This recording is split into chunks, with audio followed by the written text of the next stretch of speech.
ভোটের নির্ঘণ্ট ঘোষণার পর আজই প্রথম রাজ্যে আসছেন প্রধানমন্ত্রী নরেন্দ্র মোদী।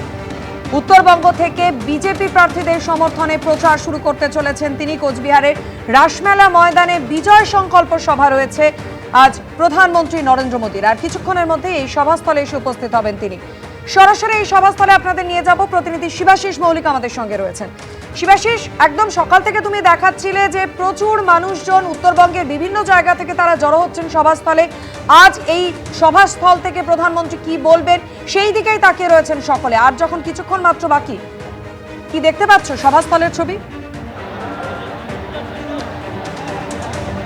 একদম তাই। দেখো, শুরুতে তোমায় বলে রাখি যে আনুমানিক 4:15 নাগাদ কোচবিহার রাসমেলার মাঠে, এই যে মাঠে আমরা দাঁড়িয়ে রয়েছি, এখানেই আজকে প্রচারে আসবেন প্রধানমন্ত্রী নরেন্দ্র মোদী। অতনু কুণ্ডুকে বলবো একবার মাঠের ছবিটা দেখাতে। এখনও আমার ঘড়ি অনুযায়ী প্রায় 2.5 ঘন্টার বেশি সময় বাকি রয়েছে এবং এখনও কিন্তু দেখা যাচ্ছে একেবারে বিভিন্ন জায়গা থেকে মানুষ এসে জড়ো হচ্ছে। শুধু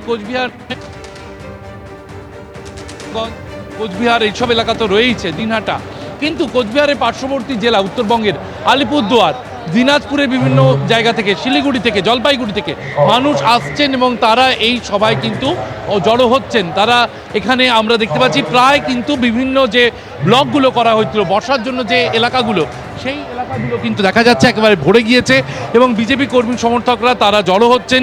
তারা এখানে এসে কিন্তু মহিলারা, আমরা দেখতে পাচ্ছি নারী শক্তি যেটা বলা হয়, মহিলাদের সংখ্যা কিন্তু চোখে পড়ার মতো। একেবারে ভিআইপি যে বসার জায়গা, সেখানেও মহিলাদের একটা আমরা দেখতে পাচ্ছি উপস্থিতি চোখে পড়ার মতো।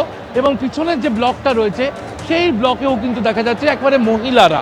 অর্থাৎ উত্তরবঙ্গে আমরা জানি 2019 থেকে লোকসভা ফলের নিরিখে বা বিধানসভা ফলের নিরিখে কিন্তু বিজেপির একটা শক্ত ঘাঁটি।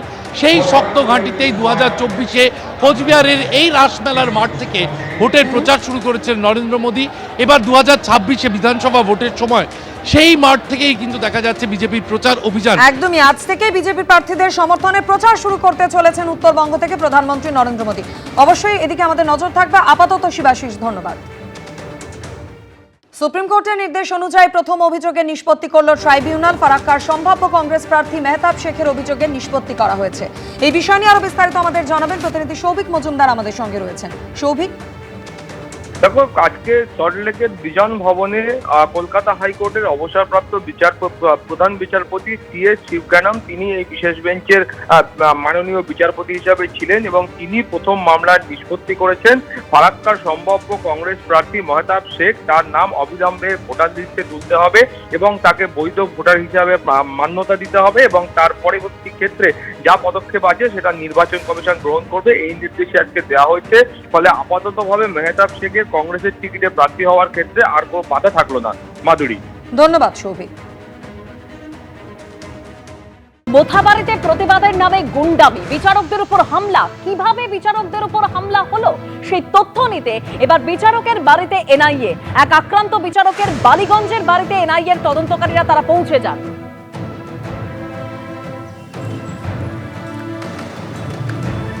এক আক্রান্ত বিচারক বালিগঞ্জে, তার বাড়িতে এনআইএর তদন্তকারীরা পৌঁছে যান। কিভাবে তাদের উপর হামলা হয়েছে, সেদিন ঠিক কি হয়েছে, কি পরিস্থিতির মধ্যে বিচারকরা সেদিন ছিলেন, জুডিশিয়াল অফিসাররা ছিলেন, তা জানতেই এনআইএর তদন্তকারীরা তারা পৌঁছে যান।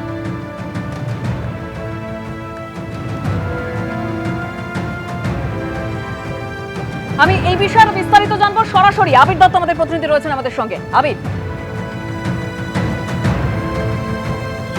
দেখো, যে ভয়াবহ ঘটনা ঘটেছে সেখানে যে বিচারকরা এক প্রকার গাড়িতে কোনো রকমে প্রাণটা হাতে নিয়ে তারা সেখান থেকে বেরিয়ে এসেছিলেন, তাদের জন্য যে নিরাপত্তার ব্যবস্থা করা হয়েছিল সেই নিরাপত্তা যথাযথ ছিল কিনা, তাদের কি অভিজ্ঞতা হয়েছে এবং সেই বিষয়গুলো পুঙ্খানুপুঙ্খ তথ্য সন্ধানের প্রক্রিয়া ইতিমধ্যে এনআইএ যেমন মোথাবাড়িতে গিয়ে করেছে, মালদার বিভিন্ন অঞ্চলে গিয়ে তারা করেছেন। যেখানে এই ঘটনা, তার আশেপাশে বেশ কয়েকটি অ্যাজিটেশন চলছিল এবং সেখান থেকে উস্কানিমূলক কোনো বক্তব্যের জেরেই এই ঘটনা, নাকি পুরোটাই পূর্ব পরিকল্পিত, সেটা জানার চেষ্টা চালানো হচ্ছে জাতীয় তদন্তকারী সংস্থার তরফে। আজকে আমরা দেখলাম যে মালদার পাশাপাশি কলকাতাতেও বালিগঞ্জে এক বিচারকের বাড়িতে তারা গেলেন এবং সেখানে গিয়ে তারা প্রায় 1 ঘন্টারও বেশি সময় ধরে তারা সেখানে তার সঙ্গে কথা বললেন। তার কারণ, যেদিনকে এই ঘটনা ঘটে সেদিনকে ওই বিচারকও ওখানে উপস্থিত ছিলেন বলেই তারা জানতে পেরেছেন। তার সঙ্গে আগে ফোনের মাধ্যমে যোগাযোগ করে তারপর সেখানে গিয়ে পৌঁছন এনআইএর আধিকারিকেরা। মূলত এই যে ঘটনা, সেই ঘটনার জেরে বিডিও থেকে আরম্ভ করে গাড়ির চালক, এমনকি বিডিও অফিসের যারা কর্মীরা, স্থানীয় পুলিশ যারা কর্তব্যরত অবস্থায় ছিলেন এবং সবথেকে গুরুত্বপূর্ণ যে বিচারকরা এই অভিজ্ঞতার সম্মুখীন হয়েছেন, এই প্রত্যেকের বক্তব্য শোনার পর বেশ কিছু সিসি ক্যামেরার ফুটেজ এবং তার সাথে মোবাইলের ফুটেজ সংগ্রহ করেছে এনআইএ। আমরা ঠিক এনআইএর অফিসের সামনেই রয়েছি। এখানে ড্রাফটিংয়ের যে প্রক্রিয়া, যেটা একেবারে মালদা থেকে হচ্ছে, সেটা এখানে আসছে। ড্রাফটিংয়ের প্রক্রিয়া চলছে, আগামীকাল তারা রিপোর্ট জমা দেবেন। তবে সূত্র মারফত যেটা জানা যাচ্ছে যে পুরো এই যে ঘটনাটা, এর পেছনে যে ষড়যন্ত্র রয়েছে এমনটাই মনে করছেন এনআইএর আধিকারিকেরা। ধন্যবাদ আবির। অর্থাৎ একদিকে যেরকম আক্রান্ত বিচারকের বাড়িতে গিয়ে তার সঙ্গে কথা বলেছেন এনআইএর তদন্তকারীরা, কারণ যে ঘটনা ঘটেছে 1 তারিখ, যে ভয়ঙ্কর ঘটনা, সেটা কিভাবে ঘটলো, কারা হামলা চালালো, বিচারকরা ঠিক কি পরিস্থিতির মধ্যে ছিলেন, সমস্ত কিছু অর্থাৎ খুঁটিনাটি বিষয় খতিয়ে দেখছেন এনআইএ তদন্তকারীরা। কারণ আগামীকাল তাদেরকে একটি রিপোর্ট জমা দিতে হবে, তার আগে সমস্ত বিষয় তদন্ত করে দেখছে তারা। একদিকে যেরকম আপনাদের বললাম আক্রান্ত বিচারকের বাড়িতে গেল এনআইএর তদন্তকারীরা, অন্যদিকে পাইলট কারের চালককে ডেকে জিজ্ঞাসাবাদও করে এনআইএ। আক্রান্ত বিচারকদের সঙ্গে কথা বলার পর চালকদের ডেকে জিজ্ঞাসাবাদ করা হয়। টাইম লাইন ধরে ধরে মোথাবাড়ি কাণ্ডের তদন্তে এনআইএ। দেখো, জানিয়ে রাখি যে এই কনভয়ের যে সমস্ত গাড়িগুলো ছিল, গত 1 এপ্রিল রাত্রেবেলাতে যখন এই বিচারকদেরকে উদ্ধার করে নিয়ে যাওয়া ছিল মালদা টাউনের দিকে, সেই কনভয় হামলা হয়েছিল। তো সেই নিরিখে ইতিমধ্যে সেখানকার কেন্দ্রীয় বাহিনী, পুলিশ থেকে শুরু করে প্রত্যেকের যে বয়ান সেটা রেকর্ড করেছে এনআইএ। এবং এরপরে সব থেকে গুরুত্বপূর্ণ হচ্ছে সেই সময় এই কনভয়ের গাড়ির চালক যারা ছিলেন তাদেরও বেশ কয়েকজনকে কিন্তু বিডিও অফিসে ডেকে যেমন তাদের বয়ান নেওয়া হচ্ছে, তার পাশাপাশি হচ্ছে যে মহিলা জাজের আমরা কণ্ঠস্বর শুনতে পাচ্ছিলাম, আত্মচিৎকার শুনতে পাচ্ছিলাম ঘটনার রাত্রে, এবং সেই গাড়িটি ভাঙচুরও করা হয়েছিল, পিছনের দিকে জানলার কাঁচ ভেঙে দেওয়া হয়েছিল। সেই গাড়ির যে চালক ঘটনার পর থেকে মালদা মেডিকেল কলেজে ভর্তি রয়েছে। হাসপাতালের যারা ডাক্তাররা রয়েছেন তাদের অনুমতি নিয়ে এনআইএর আধিকারিকরা আজকে কিন্তু তারও বয়ান নেবেন। আমরা দেখেছি গতকালকে SP office, DM Rajanbir Singh Kapoor, তাদের প্রত্যেকের বয়ান নেওয়া হয়েছিল এবং সেই নিরিখে এই কনভয়ের গাড়ির যারা চালক ছিলেন, বিশেষ করে সেই অ্যাটাক হওয়া বা ভেঙে যাওয়া গাড়ির কনভয়ের চালকেরও বয়ান কিন্তু তারা নিতে চাইছেন। তো সার্বিকভাবে হাতে 24 ঘন্টারও বেশি কম সময় রয়েছে, তার মধ্যে চূড়ান্ত যে এনকোয়ারি রিপোর্ট, সেই রিপোর্টকে পুরোপুরি কমপ্লিট করতে, সম্পূর্ণ করতে যে তথ্য প্রয়োজন সেই সমস্ত তথ্যই কিন্তু এই মুহূর্তে জোগাড় করছেন বা সংগ্রহ করছেন এনআইএ আধিকারিকেরা। পাশাপাশি জানিয়ে রাখি যে বিডিও অফিসে আজকে ফের তারা গিয়েছেন এবং সেখানে আজকে বিডিওর সাথে তাদের কিন্তু কথা বলার একটা সম্ভাবনা রয়েছে বলে আমরা জানতে পারছি। সব মিলিয়ে দেখার যে আর কারা কারা এই গোটা ঘটনার সাথে যুক্ত রয়েছে, তাদের প্রত্যেকের বয়ান একত্রিত করার কাজ কিন্তু এই মুহূর্তে চালাচ্ছেন এনআইএ আধিকারিকরা। একদম আমাদের প্রতিনিধি সুকান্ত মুখোপাধ্যায় যেরকম জানাচ্ছিলেন যে প্রত্যেকের বয়ান একত্রিত করার এই মুহূর্তে কাজ করছে এনআইএর তদন্তকারীরা। ধন্যবাদ সুকান্ত। জুডিশিয়াল অফিসারদের উদ্ধার করার পর গোটা ঘটনা ধরা পড়লো সিসি ক্যামেরা ফুটেজে। দেখা যাচ্ছে একবারে পরপর এই যে রাস্তা রয়েছে, যেখান থেকে আমি দাঁড়িয়ে রয়েছি, এখান থেকে 2 কিলোমিটার দূরত্ব হচ্ছে কালিয়াচক 2 নম্বর বিডিও অফিস। সেখান থেকে যখন জুডিশিয়াল অফিসারদের উদ্ধার করে কনভয় আসছিল, দেখতে পাওয়া যায় যে 4-4টি গাড়ি, সেই গাড়ি যখন এখানে এসে পৌঁছায় সেই গাড়ি একবার ব্লক করে দেওয়া হয় এই রাস্তায়। এই রাস্তা হচ্ছে সোজা মালদা যাওয়ার রাস্তা, এবং যখন সেই 4টি গাড়ি ব্লক করে দেওয়া হয়, সেই গাড়ির পিছনে দেখতে পাওয়া যায় যে একের পর এক যারা হচ্ছে ছুটে আসছে, সেই গাড়ি আটকাবার চেষ্টা করছে, এবং ওই গাড়ির পিছনে এক দলকে দেখতে পাওয়া যাচ্ছে যে বেপরোয়াভাবে দ্রুত গতিতে মোটর বাইক চালিয়ে আসছে, এবং সেইটা চালিয়ে আসতে গিয়ে আটকাতে গিয়ে জুডিশিয়াল অফিসারদেরকে তখন একটি গাড়ির গতি এতটাই বেশি ছিল, এক জুডিশিয়াল অফিসারের গাড়ির পিছনে গিয়ে ধাক্কা মারে, এবং ধাক্কা মেরে মোটর বাইক থেকে ছিটকে ওই ব্যক্তি মাটিতে পড়ে যাচ্ছে। অর্থাৎ জুডিশিয়াল অফিসারদেরকে যখন রাস্তার মধ্যে ব্লক করা হয়, সেই ব্লক করা অবস্থায় সেই গাড়ি দাঁড়িয়ে পড়ে, সেই গাড়ির পিছনে ধাক্কা মেরে ওই ব্যক্তি আহত হচ্ছে, পরিষ্কার দেখা যাচ্ছে সিসি ক্যামেরা ফুটেজে। এর পরবর্তীকালে আরও 5-5টি গাড়ি এখানে আসে, এবং আসার পরে 5টা গাড়ি এবং আগে 4টে গাড়ি, 9টা গাড়ি এখানে দেখো দাঁড়িয়ে পড়ে। তারপর আরও 2টি গাড়ি আসে, যার মধ্যে একটি গাড়িতে হচ্ছে নীলবাতি লাগানো রয়েছে। সেই গাড়ি সামনের যে পরিস্থিতি, ভয়ঙ্কর পরিস্থিতি, সেটা দেখে কোনো রকমে সেই গাড়ি ঘুরিয়ে নেয়, এবং ঘুরিয়ে যখন নেওয়ার চেষ্টা করে, সেই গাড়ির পিছনে কিন্তু ধাওয়া করা হয়। দেখতে পাওয়া যাচ্ছে উন্মুক্ত জনতা যারা তাণ্ডব করছিল, তাদের কারোর হাতে লাঠি রয়েছে, বাঁশ রয়েছে, হাতে ইট রয়েছে, সেটা নিয়ে ওই গাড়িতে হামলা করতে থাকে, এবং গোটা পরিস্থিতি কতটা ভয়ঙ্কর হয়ে উঠেছিল বুধবার দিন রাত্রেবেলা পরিষ্কার ধরা পড়েছে সিসি ক্যামেরা ফুটেজে। ক্যামেরা সন্দীপ সাধুকার সঙ্গে পার্থপ্রতিম ঘোষ, এবিপি আনন্দ, মালদা। আপনারা দেখলেন একেবারে ওই 1 তারিখ সিসি ক্যামেরা ফুটেজ সামনে এসেছে, যখন বিচারকরা কোনো রকমে তারা সেখান থেকে বেরিয়ে যাওয়ার চেষ্টা করেছিলেন, রাস্তায় কি পরিস্থিতি তৈরি হয়েছিল। আর এবার আপনাদের সামনে রাখবো সেই ভাইরাল ভিডিও যেখানে বিডি অফিসের গেটের বাইরে ভিড় জমিয়েছিলেন বহু মানুষ।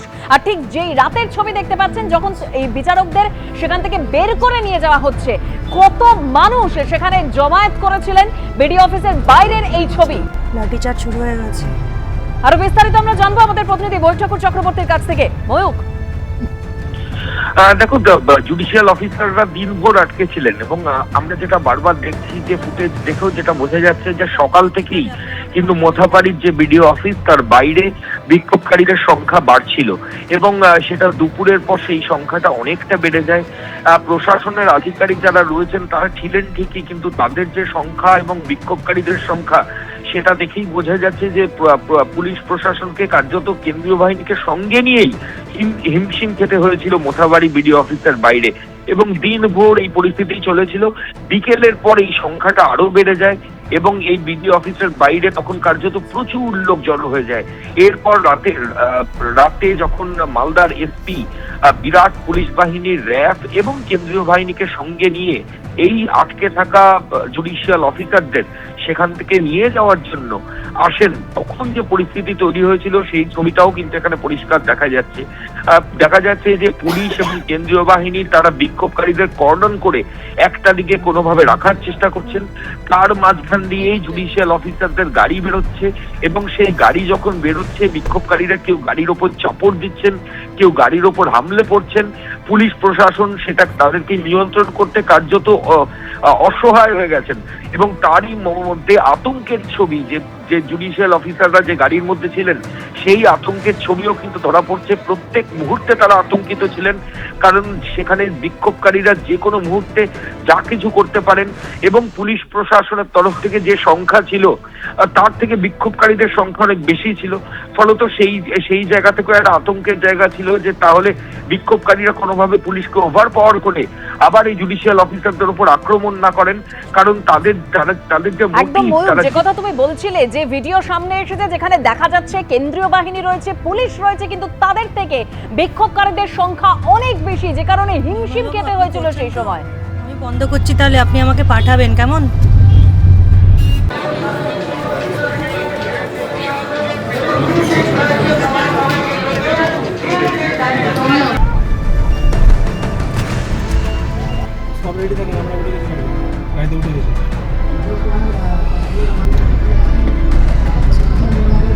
পাইলট আছে।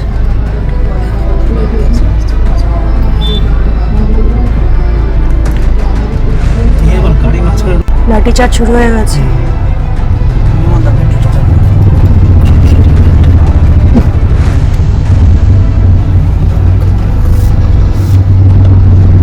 নির্মলবাবু, আপনি করছেন তো? আমি বন্ধ করছি, তাহলে আপনি আমাকে পাঠাবেন কেমন? এবিপি আনন্দ এগিয়ে থাকে, এগিয়ে রাখে।